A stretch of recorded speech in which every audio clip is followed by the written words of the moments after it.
Good morning, everybody, and good day to you too, depending on what time you're watching this. So, just want to get a little something out of the way. It's been a while since I did a video like this, so sorry for that. The reason being is because we're actually getting ready for our event come September up in Alaska called Heathen Days Pagan Nights. Now, for those who are not in the loop, that is pretty much a Viking experience festival that we are actually building from the ground up. So we have a band, Nordic Daughter, that's actually coming from Colorado to play it. So if you haven't checked her out, I'll leave a link to the description below. And, you can check out her music. She actually has really great music. She's good friends of ours. And, she's going to help us out. I figured outside of being a great day to actually do a video on today's topic. And also, it's just the fact that I'm a day off, got me some tea, and the weather's just fantastic out here. So, what is today's video going to be about? Well, I'm sure you already read the title already. It's going to be the trends in heathenry. Now, I would actually have notes out here, but of course I can't find my notebook. But that's alright. I got the three main topics of today as far as that goes. So those damn fairies taking my notebook and stuff. Anyways, so grab yourself a good drink, and we'll start talking. Do love me some tea. Now, the topic today is trends in heathenry, right? So, if you've been in heathenry for more than a few months, few years, whatever, you're gonna notice there's some trends that you see from like other YouTubers or other kindreds of some sort, right? Now, I've traveled quite a bit of the country, and these are kind of like the three big common ones that I've noticed, right? Don't mind me watching. I'll make sure my dogs ain't doing nothing stupid in the slough or anything like that, right?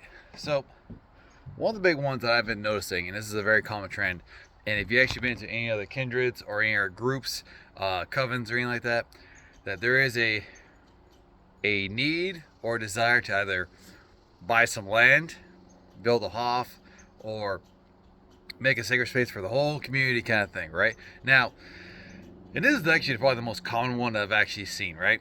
I have definitely seen it, every kindred group and all stuff. Now, it is not a bad idea to actually want to do these things. Hell, we're actually doing that too ourselves. But however, I'm also calling myself out when I'm actually, talking about this particular subject, because my kindred, the Walled, the Wolfpack, is trying to do the same thing, right?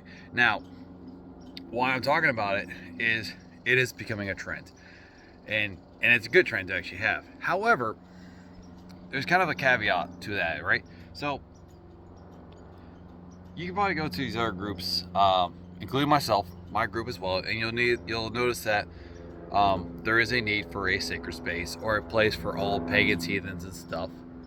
I think we got a bush plane flying over. Yeah, little bush plane right there. But anyways, maybe you hear in the background, maybe it's a little louder than I realized. But anyways, so, and you notice there's a trend because we see these churches on the side of the road. We see, anyways, it's not the ATF that I'm aware of, anyways. But anyways, we see all these churches, all these cathedrals and stuff like that too, all over the street blocks and all stuff too. And we're like, and pagans and heathens and such are like, well, where's our space? Where is our actual space that we can actually want to practice these things, right? And of course, that's where a lot of this is kind of coming from too. And of course, they get connected with their gods and their ancestors and stuff. And of course, they have these conversations, and they're like, they feel a need and a desire to actually build these, say, hofs, these staves, these vays, and land places for them to gather around. Now, and again, these are noble goals to have. Now, what I noticed, the very big common trend when it comes to these things is a lot of people is what I would say, what my sergeant major you would say is put the wood to it. What it means is they're not willing to do the work, right? And of course, that might be a my generation thing, and maybe even this generation too. Because I'm not all those guys like, this generation, I'm like, yeah, that's mine too. So, but there's a almost a lack of know-how how to actually build this land or build these places, right? Is they want to build these things, they want these hofs, they want these vays and stuff, but they don't know where to start. And right now, we got about 10 acres, and we're actually working with that. And of course, we'll eventually expand and stuff. So pretty much, obviously, you got to buy land of some sort, or you got to know someone who has land. And then, of course, the biggest thing for that goes is you're gonna have to write down why you want this space, why you want to build it, how you're gonna build it, and who has access to it. Right now, and I've known people who have actually built hofs and have lands and stuff like that too. Is now there's always this grand and glorious idea that it's going to be for everyone. I'm like, well, that may not be the wisest decision, right? And here's the reason being for that is, you know, you can definitely have it where people could reserve it and make space for it, and that's a good thing too. But you shouldn't have literally everyone having access to it 24/7, right? Reason being is because, well, not everyone supports what we do. Not everyone supports the way that we believe, you know, and you know we have access or have a availability for people to kind of go at any point in time and possibly damage it. Then, well, obvious that could, you know, put a lot of the work that you put into these places be for naught. Now, with that being said, though, too, is there's also nothing wrong for building a spot just for your kindred or your coven or your group, you know, because I mean, you know, it's for that spiritual path. So understand that. So it's understanding being realistic with who this is actually for. I mean, we're actually building a festival in our lands and stuff, and we're actually doing bigger and better things with it. And granted, this is also something that's not going to be finished today or tomorrow or next week, or let alone next year. So the event will be this year. However, the grand picture of everything and how we want it to be, that these are going to take some years. And understand that this is work. This is hard labor. This is saving your money, getting good with your credit, and all these kind of things too. And this takes effort. This takes a lot of work. And of course, we're still working on the land to actually host this event that we're going to have later this year in September. So this is one of those things. It's going to take work, and you're also got to have to find people who are willing to do the work. Now, it's easy for everyone to kind of sing your praises when you're on top of the mountain, but no one wants to climb it with you. So, was it Tracy Lawrence who sings a song like that? Anyways, country music, they can teach you some things sometimes, you know?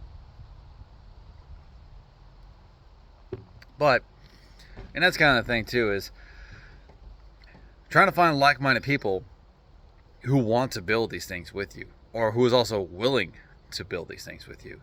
Because wanting and willing are always two different things. So that's kind of like the big kicker too. And that's probably the biggest struggle out trying to have a Vey, Hoff, sacred space, you know, things like that.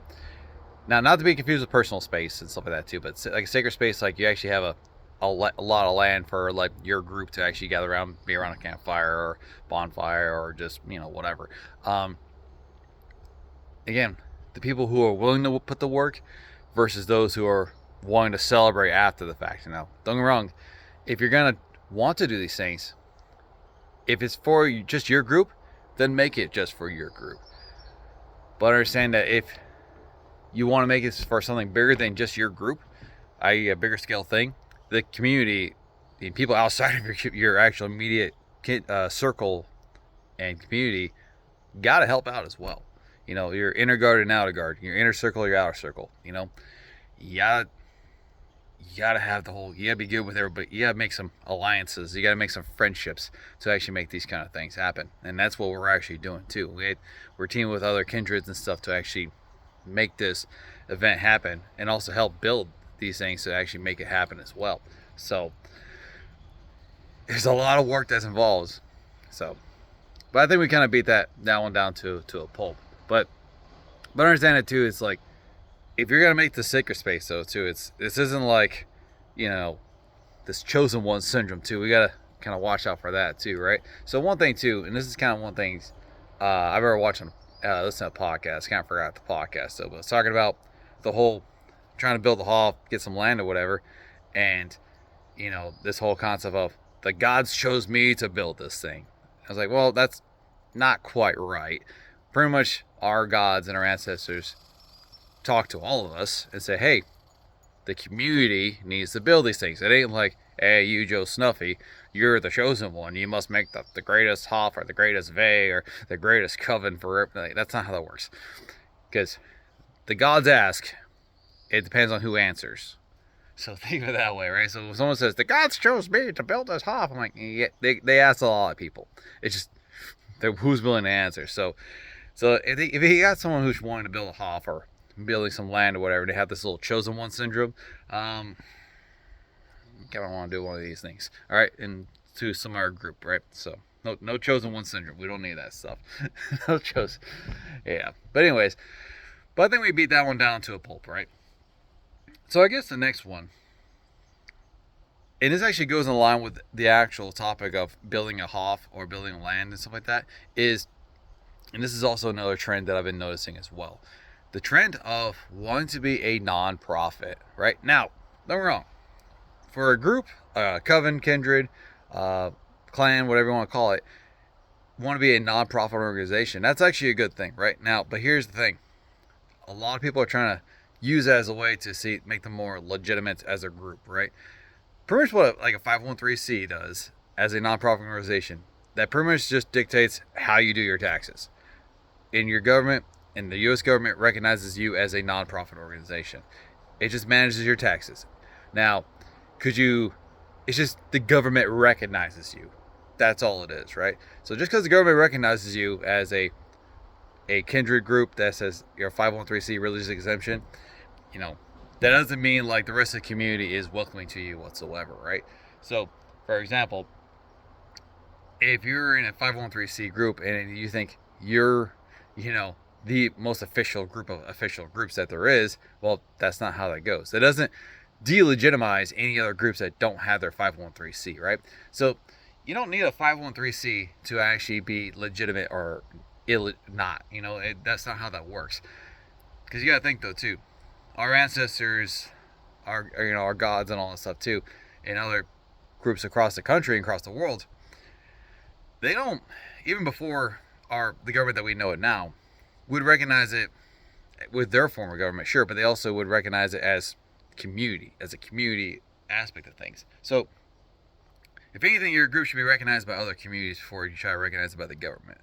But also, 501c, I'm not trying to bash on 501c because we're eventually trying to get that as well, and we're trying to put the paperwork to do that, but we decided later on that, hey, this probably isn't the move that we need to do right now because, well, if we're not doing any sort of like donations or any sort of actual, charity work or whatever, and we don't have a physical place yet, as far as like actually having an actual building, like a mailbox or anything like that, to have a 501c, then it's like, well, what would be the kind of point though? But what I mean by that is, your group is not illegitimate because you don't have a 501c. In reality is, a 501c, all it does is how you dictate how you do your taxes. So if your group does a lot of charity work, then yeah, you should probably get a 501c. So you could actually make those things tax deductible and stuff like that. Now, if you're just wanting a 501c because you want to be like more naughtier than thou or more legitimate than thou, then that's kind of a waste of a 501c, really. That's if you ask me. So if you're going to have a 501c, you better do some charity work. Help out the community. Use that thing to help out the community. Use it as a way to enrich your community, make it better. Because you got to think, though, as far as heathens go, we're very community oriented. We're all about making sure our neighbor's good. Maybe not. Actually, no, it is kind of a literally thing. You make sure your neighbor's good, like as in your kindred, your community. You make sure that they are taken care of. These people are your family. And of course, when that family actually goes out and actually helps out, gives donations, does canned food runs, Toys for Tots, whatever like that, right? That's charitable work, and that's improving the community, and that's using a 501c correctly. And those are the people who I believe need to actually have a 501c. Not because you have a group on the internet or you're just kind of doing your own thing. It's like, I'm a 501c, I'm a legitimate. I'm like, okay, well, what charity work do you do? What community work do you actually do that requires you to have your tax code change for you to actually have those things tax exempt? So, and if you don't have a 501c like us, we don't have one either. However, we do have a business and we have a business license. It doesn't mean you're legitimate or illegitimate, whether you have one or not. Whether you're a legitimate kindred or group does your kindred recognize that it's a kindred? Or does other kindreds recognize that your group's a kindred, right? So, for example, like I'm a Gothi. That was the title given to me by my community. My community and other communities have recognized that I am a Gothi. And same thing as the other, right? So, and of course, I have obligation as a Gothi to provide that spiritual guidance to those who, need it in my kindred and people who are outside who actually want to use it as well. So, but I think we kind of beat the 501c down to a pulp as far as that goes.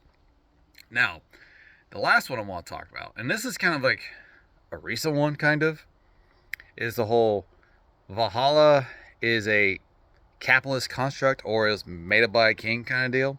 So this is kind of like more, this is kind of almost like it's kind of creeping up, right? But I think it's starting to kind of die in the water a little bit. So if you're not familiar with this concept, right, it's pretty much saying Valhalla, the concept of Valhalla was made up by a king or several kings to actually have their men die for them, for their riches, right? Now, but here's kind of like the kicker with that, or the actual things that doesn't make sense with that concept, right, is we actually hear about Valhalla in the lore, in the mythology, because Odin made Valhalla to actually gain warriors to fight in Ragnarok. So to say Valhalla is just something a king made up wouldn't make any sense, because that actually is taken away from the mythology itself, the mythology that we actually rely on heavily as far as like how we understand our gods. So, and understand this too is if you're saying it's a capitalist construct, capitalism wasn't made till 1600. The Viking Age ended around like 1100-ish, maybe before that. So, you know what I mean? Anyways, but now the things though too, it wouldn't be past me though to say that some kings back then, or jarls is what they would call them, or even kings too, that they would, glamorize it up or even exaggerate some things too to actually get people to do what they want to do. However, a chieftain, kings or whatever, would actually have their warriors and actually be recognized as, warriors and stuff, or like as far as like a tribesman, if you will. They were actually recognized by the community as those who were with the chieftain and stuff, and they would actually do those things. Same thing with the Viking era and stuff like that. So, is it super far-fetched to say that could have been possibly exaggerated? I'm not going to say no. I'm not going to say yes either. Because anything's possible when it comes to ancient history. But the whole thing saying that Valhalla doesn't exist would actually say, we'll take a big chunk. As little as Valhalla is mentioned, it's still a big chunk of the actual mythology when it comes to terms of Ragnarok. Now, but here's my thing as well, right? Think about the UPG, SPG, and VPG, right? The unverified personal gnosis, right? That's like you do meditation, you talk to gods, and they kind of have a gnosis for people. You came to something like the gods told you, and it was just you kind of deal, right? But then your shared personal gnosis is the same thing as multiple people confirm that. And then it's verified, and it's like, hey, this is kind of across the board. We have to think about our ancestors back in the Viking Age who actually talked to the gods through nature and things of that nature.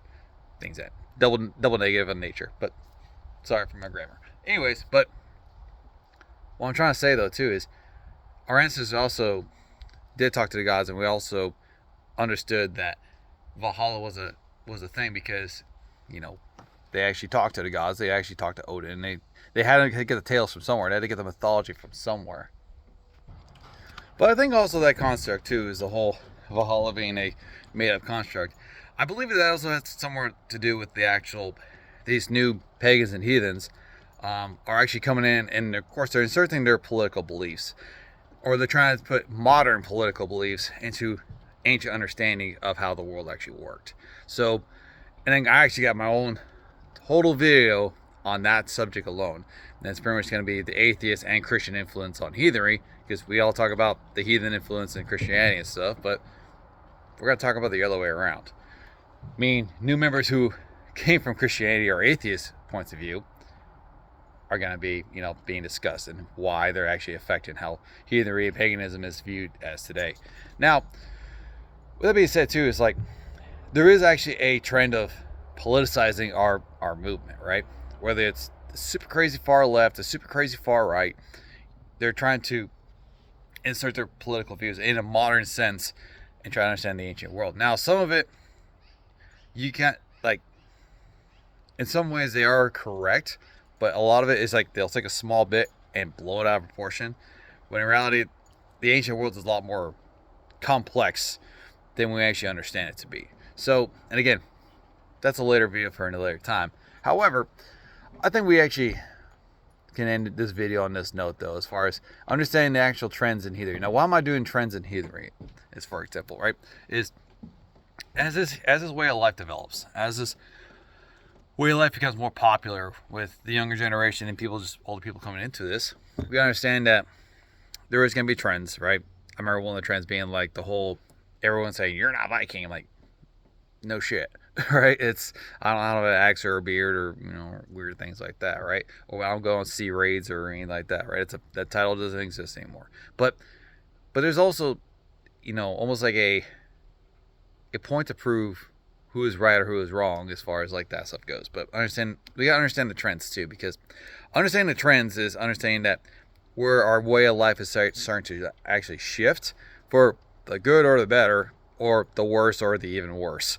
So we gotta understand these common trends. We also gotta understand where these common trends are coming from and why they're coming from it too. And also understand are these trends good? Are these trends bad? Or are they kind of just little this, right? So I hope you enjoyed this video. I'm probably gonna do more videos on this as well, but you know, I figured this would be a good day to do it. It's a good morning out. I got some tea. I'm sure you got some tea too. But either way, hope to see you next time. And as always, stay heathen.